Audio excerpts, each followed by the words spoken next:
Hello friends, நமஸ்தே. I am Jaisingh. Welcome to ஹிந்தியில் பேசலாம். இன்னைக்கு வீடியோவில் ஸ்கூலில் படிக்கிற நம்ம பசங்க கிட்ட எந்த மாதிரி வார்த்தைகள்லாம் தமிழில் பேசுவோமோ அந்த வார்த்தைகளை ஹிந்தியில் எப்படி பேசுறதுன்னு பார்க்க போகிறோம். நீங்கள் வீட்டில் பேசி பழகிறதுக்கு இந்த வீடியோ உங்களுக்கு ரொம்ப யூஸ்ஃபுல்லாக இருக்கும். ரொம்ப ரொம்ப முக்கியமான வீடியோ. கடைசி வரை வீடியோவை ஸ்கிப் பண்ணாமல் பாருங்கள். வீடியோ பிடிச்சிருந்ததுன்னா லைக் பண்ணிக்கோங்க. புதுசாக பார்க்குறீங்கன்னா மறக்காமல் சப்ஸ்கிரைப் பண்ணிக்கோங்க. உங்களோட ப்ராக்டிஸ்க்காக நம்மளோட சேனலில் நம்ம யூஸ் பண்ண 25 வீடியோவோட 500 டெய்லி யூஸ் சென்டென்சஸ் நம்மக்கிட்ட பிடிஎஃப் ஃபார்மேட்டில் ரெடியாக இருக்குது. உங்களுக்கு யாருக்கெல்லாம் தேவைப்படுதோ நீங்கள் ஸ்க்ரீனில் தெரிகிற இந்த நம்பர் காண்டாக்ட் பண்ணி நீங்கள் பர்ச்சேஸ் பண்ணிக்கலாம். உங்கள் ப்ராக்டிஸ்க்கு ரொம்பவே ஹெல்ப்ஃபுல்லாக இருக்கும். இப்போ நம்ம வீடியோக்குள்ளே போகலாம். ஜெய், சீக்கிரம் எழுந்துரு. ஜெய், சீக்கிரம் எழுந்துரு. இதை ஜெய், ஜல்தி உடோ. ஜல்தி உடோ அப்படின்னு சொல்லணும். ஜல்தி அப்படின்னா சீக்கிரம், உடோ எழுந்துரு. நீ ஸ்கூல் ஹோம்ஒர்க் பண்ணிட்டியா? இந்த மாதிரி கேட்போம்ல, நீ ஸ்கூல் ஹோம்ஒர்க் பண்ணிட்டியா? இதை தும்னே ஸ்கூல் கா ஹோம்ஒர்க் கியா அப்படின்னு சொல்லணும்.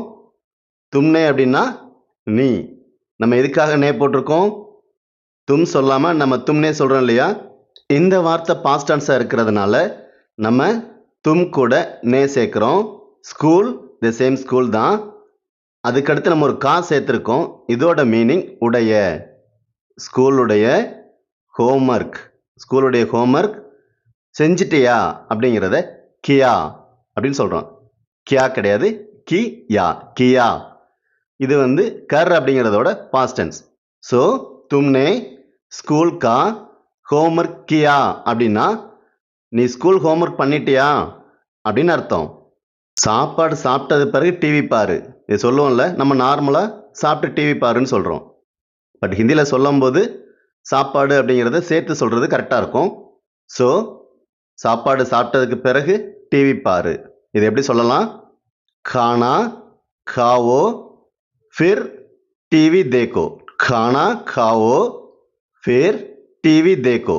खाना அப்படின்னா சாப்பாடு, சாப்பிடு அப்படிங்கிறத खाओ அப்படின்னு சொல்கிறோம். பிறகு அப்படின்னா फिर. டிவி பாரு, டிவி देखो.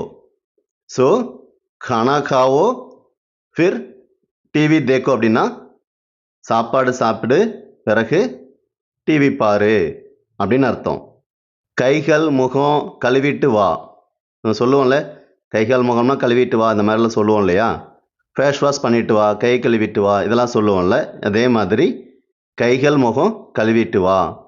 இதை எப்படி சொல்கிறதுன்னா ஹாத் முஹ் தோக்கர் ஆவோ.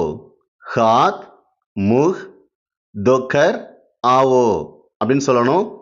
ஹாத் அப்படின்னா கைகள்.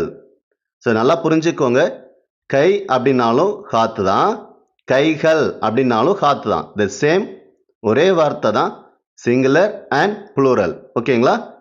முகம் அப்படின்னா மூஹ், தோக்கர் அப்படின்னா கழுவிட்டு, வா அப்படின்னா ஆவோ. ஹாத் முஹ் தோக்கர் ஆவோ அப்படின்னா கைகள் முகம் கழுவிட்டு வா அப்படின்னு அர்த்தம். உன் பேக்கை சரியாக வை, அங்கே எங்கே போடாத, உன்னோட பேக்கை சரியாக வை, இந்த மாதிரி சொல்லுவோம் இல்லையா? இது எப்படி சொல்கிறதுன்னா அப்னா பேக் டீக் சே ரக்கோ. அப்னா அப்படின்னா உன்னுடைய அப்படின்னு அர்த்தம். ஆக்சுவலாக இது யுவர் செல்ஃப் அந்த மாதிரி சொல்கிறது.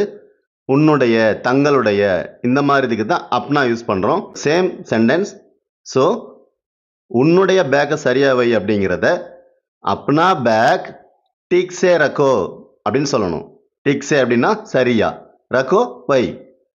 அப்னா பேக் டிக் சே ரக்கோ, உன்னுடைய பேக்கை சரியா வை அப்படின்னு அர்த்தம். உன்னுடைய புத்தகங்களை நல்ல முறையில் வை. உன்னோட புக்ஸில் அங்கங்கே போட்டுறாத, நல்லபடியாக வை, இது மாதிரி சொல்லுவோம் இல்லையா?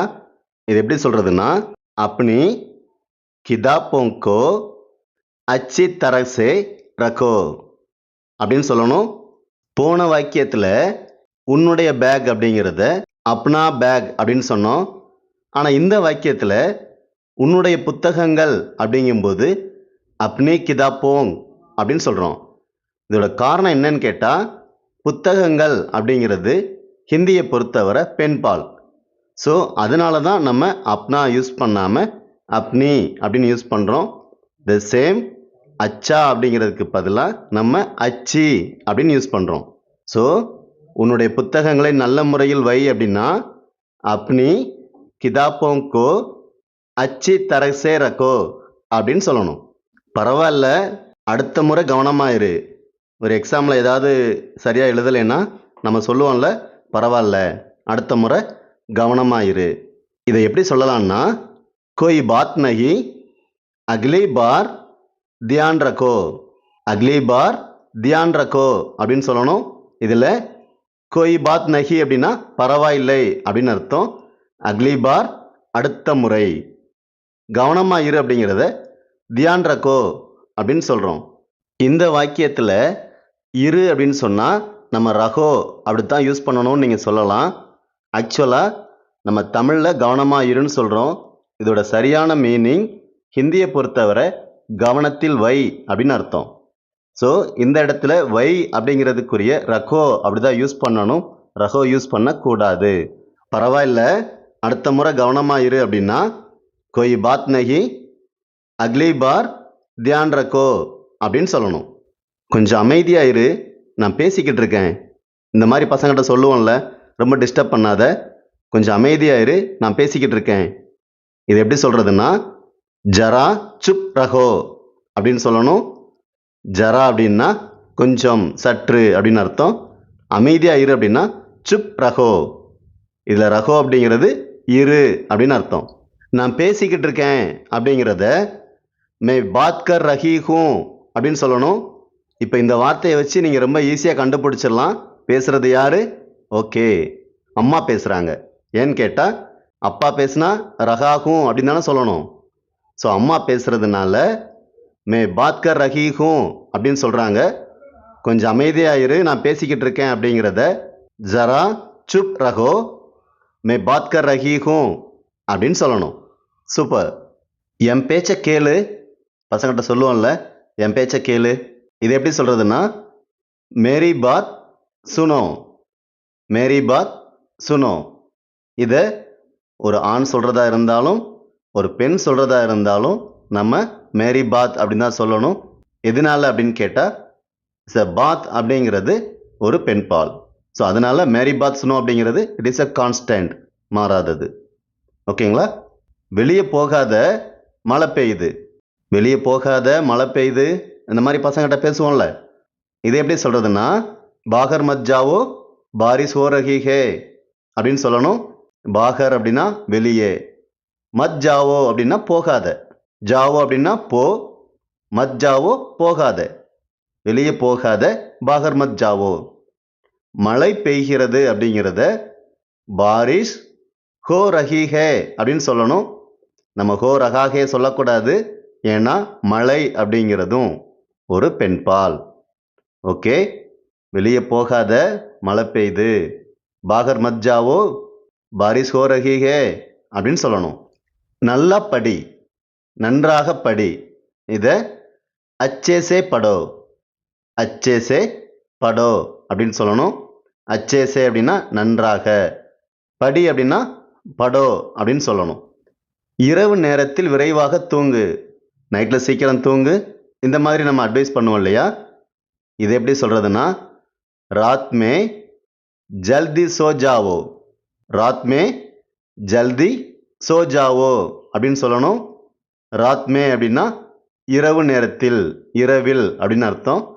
ஜல்தி சீக்கிரமா, விரைவாக. சோ ஜாவோ தூங்கு, இதில் நம்ம சோ ஜாவோ அப்படின்னு சொல்லலாம், இல்லைன்னா சோவோ அப்படின்னு சொல்லலாம். நம்ம தூங்கப்போ அப்படின்னு சொல்கிறத சோஜாவோ அப்படின்னு சொல்கிறது. ஸோ ஜாஸ்தி சோஜாவோ தான் யூஸ் பண்ணுறாங்க, நம்ம சோவோ அப்படின்னு சொல்லலாம். ஸோ இரவு நேரத்தில் சீக்கிரமாக தூங்கு, ராத் மே ஜல்தி சோஜாவோ அப்படின்னு சொல்லணும். சீக்கிரம் ரெடியாகு, நமக்கு நேரம் ஆகிக்கிட்டு இருக்கு, இந்த மாதிரி சொல்லுவோம்ல. சீக்கிரம் தயாராக இரு, நமக்கு தாமதமாகி கொண்டிருக்கிறது, நமக்கு நேரமாகி கொண்டிருக்கிறது. இது எப்படி சொல்கிறதுனா ஜல்தி தயார் ஹோ ஜாவோ அப்படின்னா சீக்கிரமாக தயாராகு, தயாராக இரு அப்படின்னு அர்த்தம். ஜல்தி அப்படின்னா சீக்கிரம், தயார் ஹோ ஜாவோ தயாரா இரு அப்படின்னு அர்த்தம். நமக்கு நேரமாயிக்கிட்டு இருக்கு அப்படிங்கிறத ஹமே தேர் ஹோ ரஹி ஹே, ஹமே தேர் ஹோ ரஹி ஹே அப்படின்னு சொல்லணும். ஸோ நேரம் அப்படிங்கிறது பெண்பால், அதனால ரஹிஹே சொல்கிறோம். நாம் அப்படின்னா ஹம், நமக்கு அப்படிங்கிறத ஹமே அப்படின்னு சொல்லணும். ஹமே தேர் ஹோ ரஹிஹே அப்படின்னா நமக்கு நேரமாகிக்கிட்டு இருக்கு அப்படின்னு அர்த்தம். சீக்கிரம் தயாராக இரு, நமக்கு தாமதமாகி கொண்டிருக்கிறது, நமக்கு நேரமாகி கொண்டிருக்கிறது. ஜல்தி தயார் ஹோ ஜாவோ, ஹமே தேர் ஹோ ரஹிஹே அப்படின்னு சொல்லணும். நீ உன் வேலையை செஞ்சு முடிச்சிட்டியா, நீ உன்னோட வேலையை செஞ்சு முடிச்சிட்டியா, இந்த மாதிரி பேசுவோம் இல்லையா. இதை எப்படி சொல்றதுன்னா, கியா தும்னே அப்னா காம் பூரா கியா அப்படின்னு சொல்லணும். இதுல கியா அப்படிங்கிறத கேள்விக்காக யூஸ் பண்றோம். இந்த வாக்கியம் பாஸ்ட் டென்ஸா இருக்கிறதுனால நீ அப்படிங்கிறதுக்கு தும் அப்படின்னு யூஸ் பண்ணாம தும்னே அப்படின்னு யூஸ் பண்றோம். அப்னா காம் அப்படின்னா உன் வேலையை அப்படின்னு அர்த்தம். செஞ்சு முடிச்சிட்டியா அப்படின்னா பூரா கியா அப்படின்னு சொல்லணும். பூரா அப்படின்னா கம்ப்ளீட், கியா அப்படிங்கிறது பாஸ்ட் டென்ஸ், செஞ்சிறதோட பாஸ்ட் டென்ஸ், செஞ்சிட்டியா அப்படி சொல்லுவோம் இல்லையா, அதுக்கு தான் கியா அப்படின்னு சொல்கிறோம். ஸோ நீ உன் வேலையை செஞ்சு முடிச்சிட்டியா அப்படின்னா கியா தும்னே அப்னா காம் பூரா கியா அப்படின்னு சொல்லணும். நீ எனக்கு மிகவும் முக்கியமானவனாக இருக்கிறாய். இதை நான் தமிழ் படுத்தியிருக்கேன், பட் ஆக்சுவலாக இங்கிலீஷில் எப்படி சொல்லுவான்னா you are very special to me அப்படின்னு சொல்லணும். ஸோ இதை ஹிந்தியில் எப்படி சொல்கிறதுனா தும் முஜே பகுத் காஸ் ஹோ அப்படின்னு சொல்லணும். தும் அப்படின்னா நீ, எனக்கு அப்படிங்கிறதுக்கு முஜே, ஓகேங்களா. மிகவும் அப்படிங்கிறதுக்கு பகுத் அப்படின்னு சொல்கிறோம். முக்கியமானவன், ஆக்சுவலாக இது ஸ்பெஷல் அப்படின்னு சொல்கிறது. முக்கியங்கிறத விட ஸ்பெஷல் அப்படின்னா காஸ், ஸ்பெஷல் அப்படின்னா காஸ். இருக்கிறாய் அப்படிங்கிறத ஹோ அப்படின்னு யூஸ் பண்ணணும். எப்பெல்லாம் தும் வருதோ ப்ரெசன்ட் டென்ஸில் முடிக்கும் போது ஹை யூஸ் பண்ணக்கூடாது, ஹோ அப்படி தான் யூஸ் பண்ணணும். ஸோ நீ எனக்கு மிகவும் முக்கியமானவனாக இருக்கிறாய், you are very special to me அப்படிங்கிறத தும் முஜே பகுத் காஸ் ஹோ அப்படின்னு சொல்லணும். நீ மிகவும் சிறப்பான வேலை செய்து கொண்டிருக்கிறாய், இங்கிலீஷில் இதை சொல்கிறதா இருந்தால் you are doing A good job அப்படின்னு சொல்லுவோம்ல. ஸோ இந்த மாதிரி பாராட்டுறதுக்கு ஹிந்தியில் எப்படி சொல்கிறது அப்படின்னா தும் பகுத் அச்சா காம் கர் ரஹே ஹோ அப்படின்னு சொல்லணும். தும் பகுத் அச்சா காம் கர் ரஹே ஹோ அப்படின்னு சொல்லணும். ஸோ தும் அப்படின்னா நீ, பகுத் அப்படின்னா மிகவும், அச்சா காம் அப்படின்னா சிறப்பான வேலை, நல்ல வேலை செய்து கொண்டிருக்கிறாய் அப்படிங்கிறத கர் ரஹே ஹோ அப்படின்னு சொல்லணும். ஏன் நம்ம ஹோ சொல்கிறோம்? ஸோ தும் வந்திருக்கிறதுனால ஹோ சொல்லணும். செய்து கொண்டிருக்கிறது கர் ரஹே, இது வந்து ப்ரெசன்ட் கண்டினியூஸ் டென்ஸ், ஓகேங்களா. ஸோ நீ மிகவும் சிறப்பான வேலை செய்து கொண்டிருக்கிறாய் அப்படிங்கிறத தும் பகுத் அச்சா காம் கர் ரஹே ஹோ அப்படின்னு சொல்லணும். ஓகே ஃப்ரெண்ட்ஸ், இன்னைக்கு பார்த்த வீடியோவில் நம்ம எல்லா வார்த்தைகளுமே ரொம்ப ரொம்ப இன்ட்ரெஸ்டிங்காக இருந்திருக்கும் அப்படின்னு நான் நம்புகிறேன். தொடர்ந்து ப்ராக்டிஸ் பண்ணுங்கள். கண்டிப்பாக உங்களால் உங்களோட பிள்ளைங்ககிட்ட ஹிந்தியில் பேச முடியும். நல்லா ப்ராக்டிஸ் பண்ணுங்கள். திரும்பவும் இதே மாதிரி ஒரு வீடியோவில் பார்க்குறேன். தன்யவாத்.